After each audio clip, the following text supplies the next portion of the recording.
মানা ফেলিস না। দে তো কুড়ি টাকা চিকেনটা কুড়ি টাকা এই এখান দিয়ে কুড়াতে পারবি।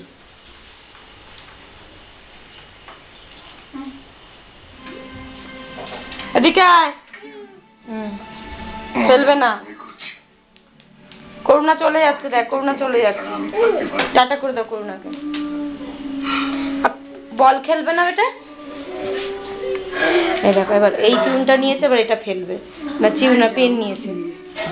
হ্যাঁ এবার ফেলবে। তো বদমাস না। তোমার যেমন বয়স বাড়ছে আমারও তো বয়স বাড়ছে, তাই না?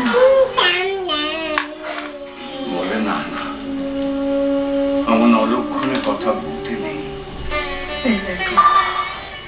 সত্যি কথা আর লক্ষণ অলক্ষণের কি আছে বলতো? সব সত্যি আর কানে শুনতে ভালো লাগে না। চলে গেল তো করুণা। গরুটাকে কষ্ট দিয়ে কি হবে বলো?